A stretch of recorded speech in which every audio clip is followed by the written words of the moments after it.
Hello, everybody, and welcome to this episode of the Conscious Grief series. I am delighted to be here with Jane Duncan Rogers. Thank you very much for coming back, Jane.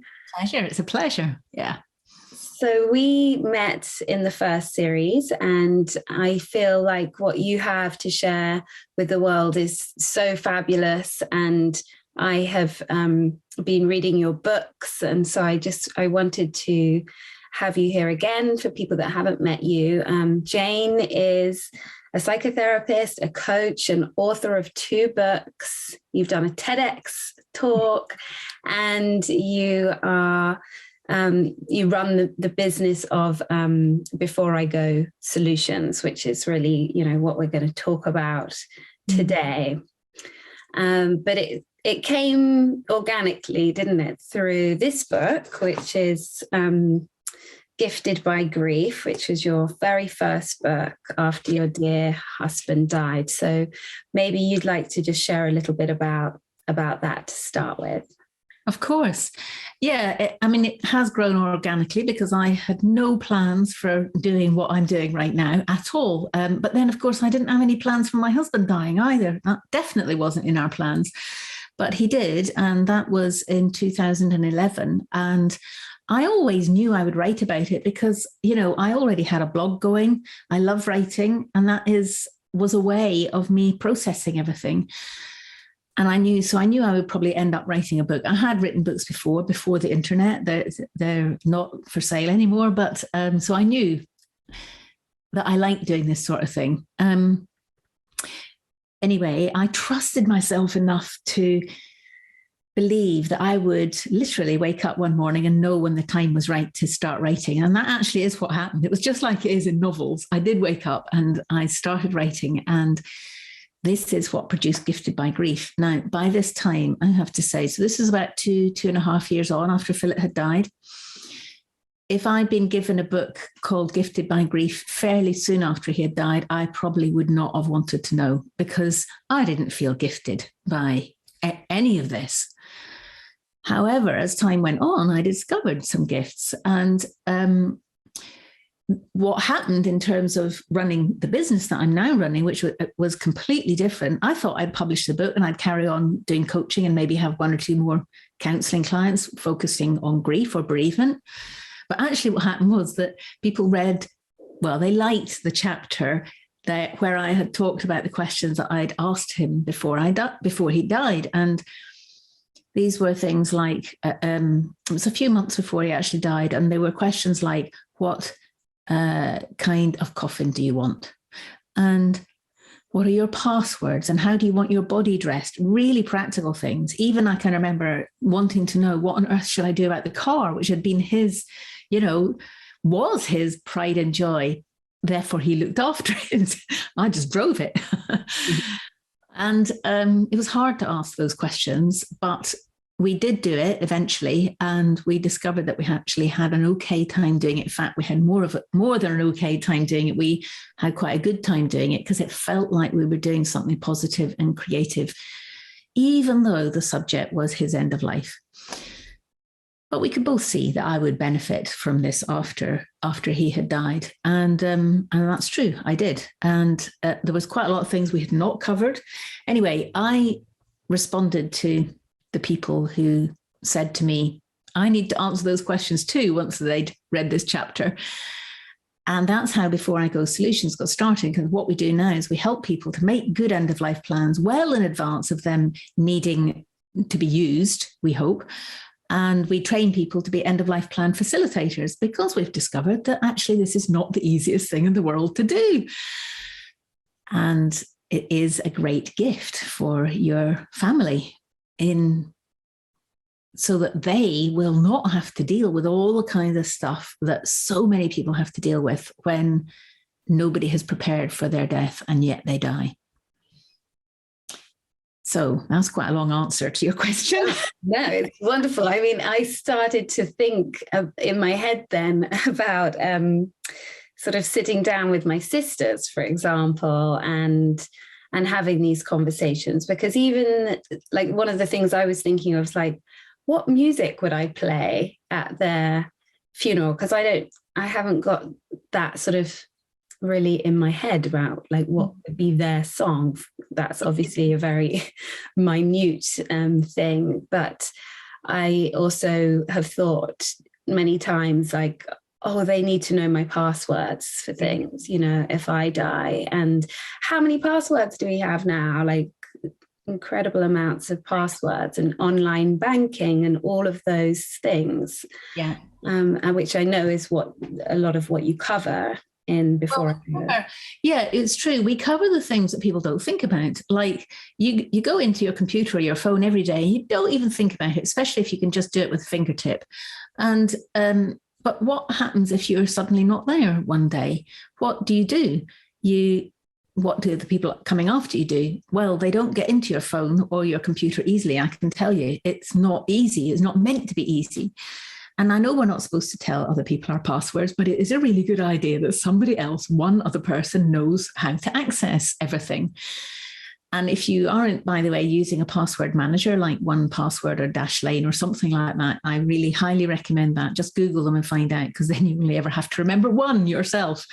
But I wanted to just say about what you brought up about the songs for the funeral. You know, it's really easy to underestimate how valuable it is for the person who's left behind to be able to know what it is that was wanted and how much solace that brings. Because nobody wants to be bereaved. Nobody wants to go through the grief, even though that's all normal and natural. Nobody wants it. So when there's something as small as being apparently small as being able to actually carry out that person's instructions, like for example, for me, I had asked Philip what he wanted his body to be dressed in. Now, he said his dressing gown. I would never have imagined that. But as soon as he said it, I understood why, because I'd made him the dressing gowns and I knew that he really loved it. But it wouldn't have occurred to me to think that. I would have put him in, you know, his favorite or my favorite shirt and trousers or something, you know. And when the funeral director asked me what I wanted his body to be dressed in, it was great to be able to give a positive answer, knowing that Philip had told me that. And that's, you don't know this kind of thing unless you've been through it. So that's just one of the small, well, it appears to be small, but actually it's quite a big thing that makes a big difference if you thought about it in advance and preferably have written it down. I'm big on writing things down because people do remember things differently. If you're talking to people about this, talking is essential, but getting the results of those conversations documented is even more essential. Right. And so you said, you know, talking is essential and it sounds so simple. Let's have a conversation about this. But we know the reality is that this can be a very, very triggering conversation to start. And a lot of people don't want to talk about the fact that they're going to not be here one day. Absolutely. So I've come up with what I call the 3 C's before you even start to have a conversation that you need to know about. The first one is that you just have to admit that you have to have courage. If somebody's going to start a conversation about end of life planning, dying, death, grief, whatever you want to call it, it takes courage. It really does. Because as a society, we don't talk about it. Therefore, if you mention something, you are going to be out on a limb, probably. So first of all, acknowledge that you have courage. Do whatever it is that you like to do that supports you in having courage, whether that's walking up and down with the Amy Cuddy power pose. I don't know if you know about that, but if you don't know about it, Google Amy Cuddy on YouTube and the power pose. Really works. Or maybe being inspired by a quote about courage, or thinking of somebody who had a lot of courage, like Nelson Mandela, for example. But the second thing, and this is so crucial, the second C is context. You must have a context. You can't just arrive. Actually, you can do it. I just heard a story about this the other day at an Easter lunch when the parents announced over the dinner table about what they wanted, thinking that they were taking care of their children. of their adult children by having planned all sorts of things in advance, but they hadn't set the scene. They did just announce this, and it didn't go down very well. So you need a context, and the context in that case, the context might have been to say beforehand, we're gathering together for an Easter lunch. It's great. There's some specific things we want to talk about, and these are them. Please know that this is what we are going to talk about. Now, the context there is the family gathering for the Easter lunch, and you still have to have courage to say that first bit. But the context could be something as simple as having been to a funeral or having seen somebody local die, and saying to your friend, you know, I was reading about this in the paper the other day, and it made me think, gosh, what would I want for my funeral? Or, for example, it might be, I was listening to this podcast and it made me realize, I don't know what I want for a song at my funeral. Do you know what yours is? You know, there's the context. It's okay to then talk about that sort of thing.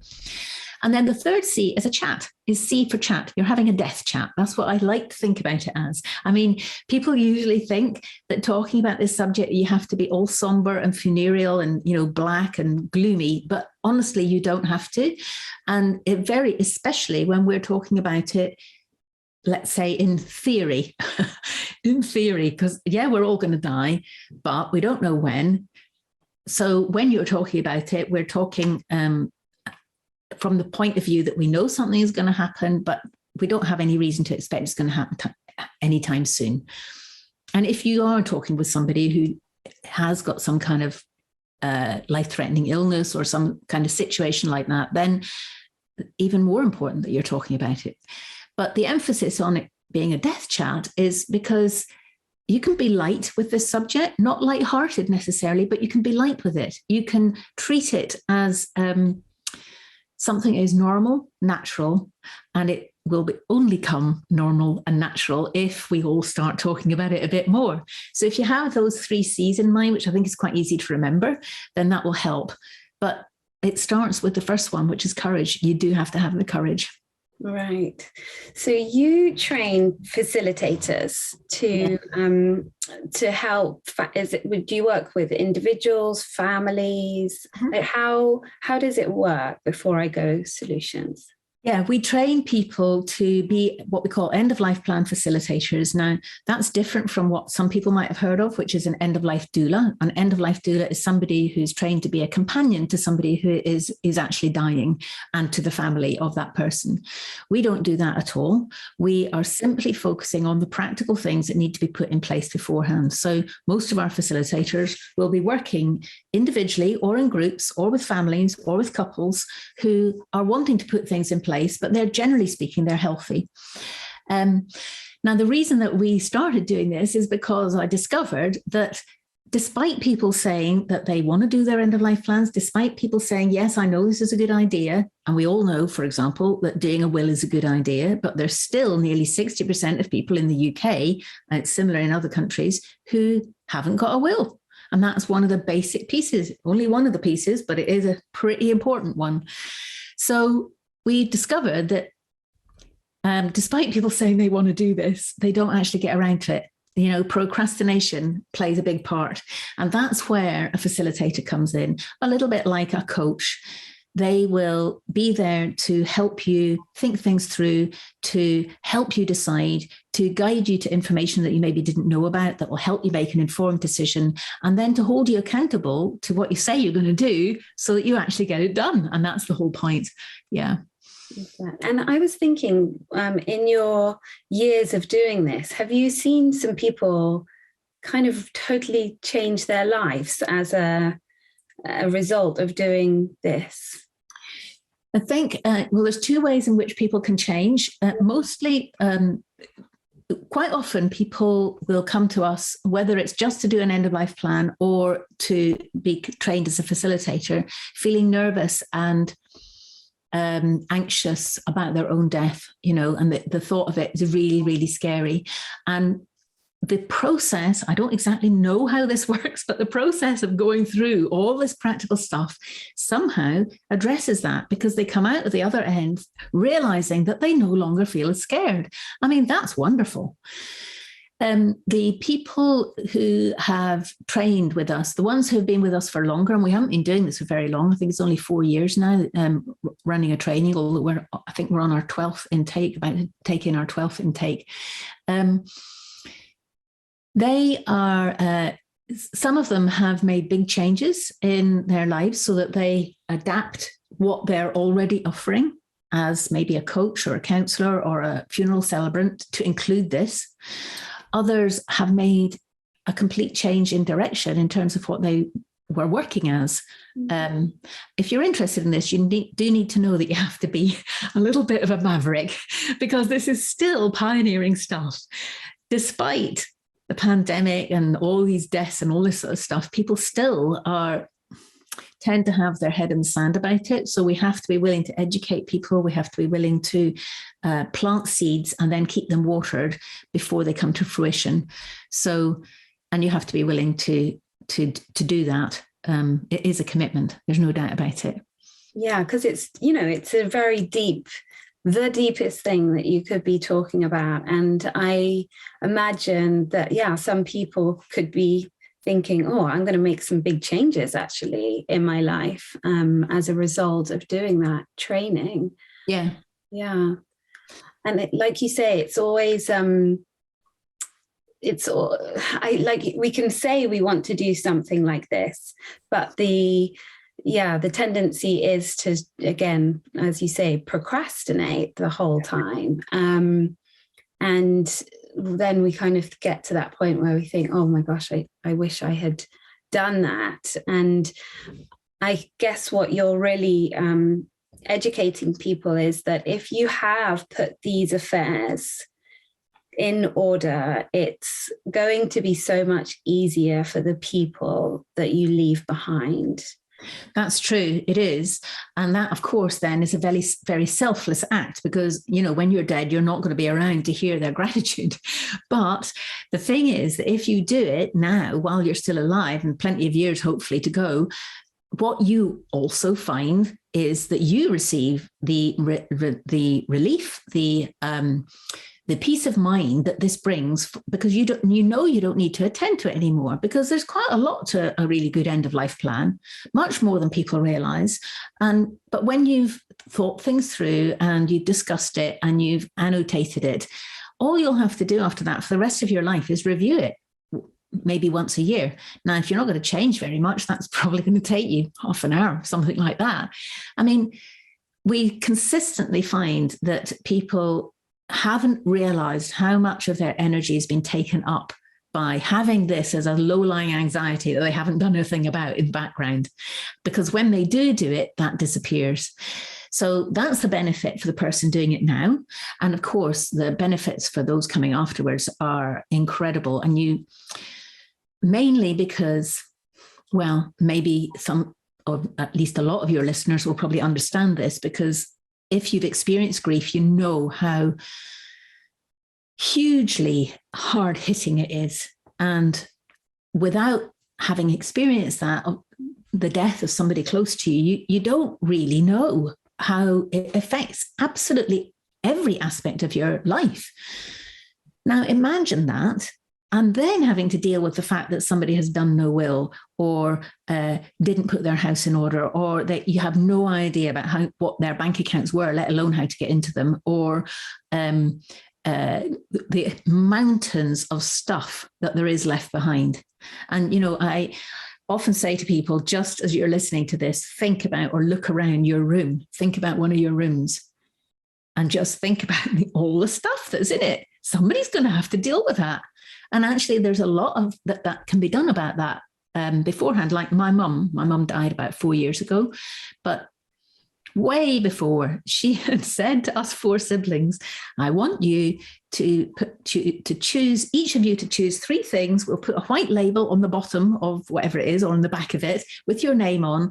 And I'm not going to have any squabbles about who gets what after I've gone. After you've had your choice of 3 things, then everything has to go. You can choose in order, with the oldest choosing first. And we were really clear for about 20 years. We were really clear about that. And that's exactly what happened. And it was great. It worked really well. Very smart lady. Yeah. Yes. I know, because my sisters and I were very fortunate in the fact that we didn't have any fallouts around sorting our parents' things, but that's rare, really, isn't it?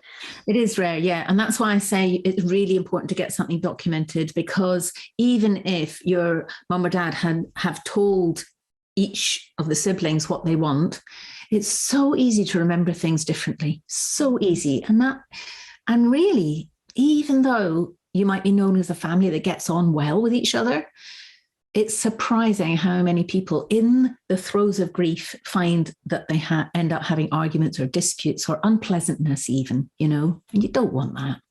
You really don't. And I think one of the hard things as well is like the speed that people move at, because some people just want to get everything sorted out, packed into boxes, given to charity, and other people need time, and that's a difficult part of it as well. I wonder if you could also actually speak a little bit to sorting out things, because a lot of that's a big part of having to deal with grief. And like, what's your take on the physical things like in the room?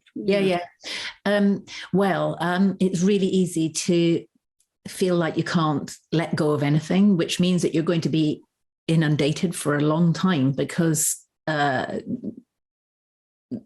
just the way it is. Most people have a lot of stuff, whatever it is, whether it's clothes or ornaments or books or collections, whatever. So without any instructions, what you can do, obviously, if there's instructions, you're going to follow them if you can. But if you haven't got any instructions, then I always say, well, don't keep more than a maximum of 3 things from each category. So maybe there's 3 bookshelves of books. Maybe you keep 3 of the most important ones, or the ones that mean most to you. With photographs, like often these days people have boxes and boxes of photographs, even black and white ones. If they haven't got anything written on the back and they don't mean anything, those need to just go. They can, I think, go in the paper recycling. I'm not sure about the recycling. You might have to check that now. But you have to be ruthless from that point of view. There's no point in keeping stuff that doesn't mean anything. So that's why I say part of doing a good end of life plan, when you're thinking about this in advance, is that if you're going to leave stuff behind, you need to attach the story with it, because it's the story that means the thing. That's why we keep anything, it has a memento value to us, because it reminds us of whatever, but it's not going to remind the people left behind of that, because they didn't have that experience. So if you want that thing to be carried on as a precious thing in the family, and that's the sort of thing that heirlooms are, then absolutely write a story, attach it to it, or record a story, whatever, or record a video with yourself holding it. It's a lovely thing to leave behind. But if you haven't done that and you're left with loads of stuff, then usually I use the maxim from, I've forgotten his name, but anyway, is it useful? Yes or no? Is it beautiful? Yes or no? But there's another one, which is, does it have for me sentimental value? So, for example, my mum died 4 years ago, and I am still wearing her dressing gown. I'm still, believe it or not, I have managed to eke out the body lotion that she was using just before she died. I haven't used it very often, but I used it the other day and it's lovely. I love to think of her hands having been on that tube, and that's why I've kept it so long, no other tube of body lotion, even if it's the same one, is going to be the same as this one. It doesn't make sense, but I don't care. It brings me joy and pleasure. And in the early days, it brought me a few tears as well, but that was okay. So I think being kind to yourself about it is important as well. And it's okay to keep things for a long time, just so long as it's not everything. Yeah, that's a lovely story that you shared. Thank you, Jane. Because it's a hard thing letting go, as you know, and that is what we have to go through with grief, and how we do that, and how we do it in stages. And some of us have just find it easier than others. Yeah. And yeah, one of the things that I was really thinking of with you and your story as a widow, and your memoir, Gifted by Grief, really, it's so heartfelt and very personal, and we just get such a strong sense of you and your humor and your relationship. And one of the things that I often speak to about, in grief is we are forever changed. We become a new version of ourselves. And perhaps I was wondering if you could perhaps speak to that a little bit from your experience for people who've recently been widowed or in grief from another loss. Yeah, I think when I still don't like that word widow, by the way. I really have never liked it. I still don't like it. But anyway, not to worry. If you don't like it, you're in good company with me. So I realized probably within the last year, I could never imagine finding somebody else again that I would love as much as my husband. But I was only 54 when he died, and I couldn't imagine another maybe 30 years of my own either. So I didn't know what was going to happen, and I wasn't too worried about it. But I did understand in that process of grieving that without realizing it, in our 20-year marriage, I had been holding back a bit of my heart, not wanting to be hurt probably, but I hadn't realized I was doing that. But I realized it after he had gone. And I promised myself that if I ever got the opportunity to be involved with somebody else again, that I would go into it wholeheartedly. Now, this was difficult for me because I was like, yeah, but he might die too. but anyway, cut a long story short, I did meet somebody and we are now married again. But in the first couple of years, when we were living in different places, so we were seeing each other regularly, but I could tell the difference when my heart was shut and when my heart was open. And I deliberately had to go and make myself open my heart to him again, because I realized that I'd missed out on that and so had Philip in our marriage. We hadn't realized, and we'd had a wonderfully close marriage. So that was one of the ways that I was changed. And the man that I'm now with is completely different to Philip, completely different. In fact, if I'd met him, 10 years or 12 years ago, I would have probably thought he was really boring. But it's because I'm really different, really different. I didn't want to change. Life foisted it on me. And in the end, I embraced that. And that really is, I think, the process, the end result, really, I would say, of what I would call healthy grieving, to be able to do that. Yeah, I hope that's inspirational. And especially to somebody who might be thinking, I'll never find anybody again. Well, I used to think that too, but sometimes life surprises you. Well, I personally find that very inspiring because I've been going through a breakup. So, yes, like you say, it's hard. It's hard for us to keep our hearts open. And then, like you say, to really realize that it was perhaps you were still a little bit closed in your first marriage, and that we grow and we realize more things about ourselves, and we can, be more fully ourselves. So yeah, that's really inspiring. Thank you. Oh, that's okay. I hope it helps somebody. If it helps somebody, that I'm willing to talk. Absolutely. Yes. Well, I know, again, like a lot of people can't even think about the next relationship early on in their grief. And even though I'm not grieving the death of somebody, I have not been in a position to even think about dating or anything like that. But it does give us all a sense of hope that life has different chapters and new chapters unfold. And yeah, maybe people are not always in a position to kind of want to be there yet. And I know that you also say about your first book to people, yes, it's called The Gifts of Grief. But if somebody had said that to me in the early stages, that there will be gifts from this situation, you would have, I know. But there have been many gifts, and the name, by the way, is Gifted by Grief, just in case anybody's looking for it. But there were, and in that book I talk about a whole lot of them, none of which I've mentioned here. So, but there have been many, many, many gifts, and it's allowed me, because, you know, the man that I'm now with, my other husband, new husband, I don't know what to call him, but anyway, second husband, he was also bereaved.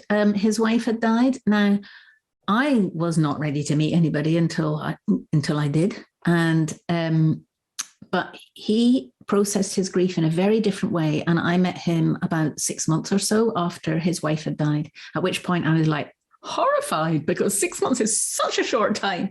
But, you know, I had to educate myself and realize that actually the time it's not about the time. It's about how somebody manages the process.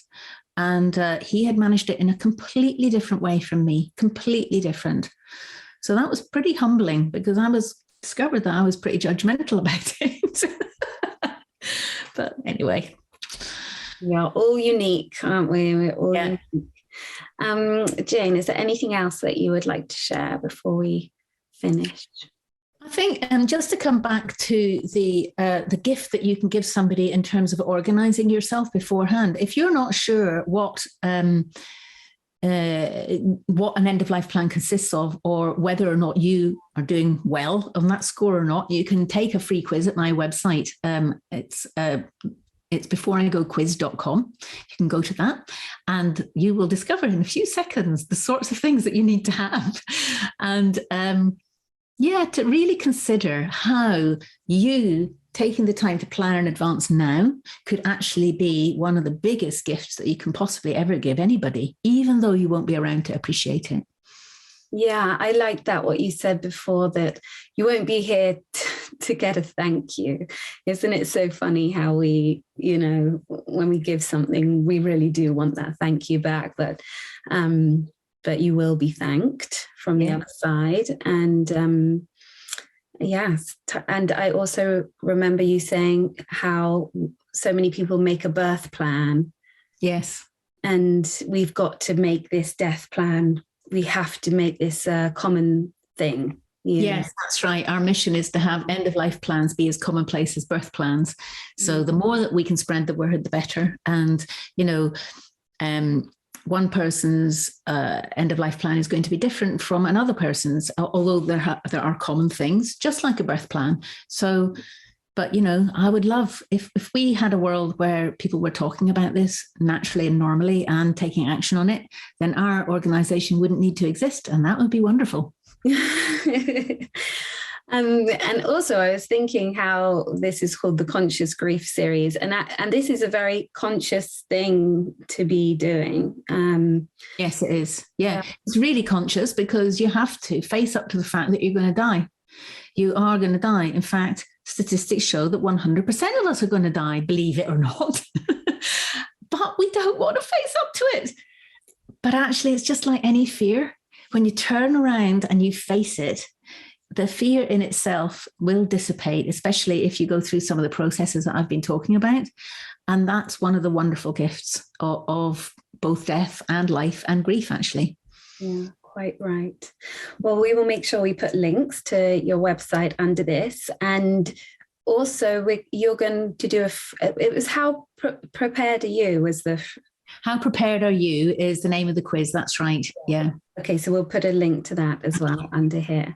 Thank you so very, very much. It's wonderful to be with you. And thank you to everybody who's been watching.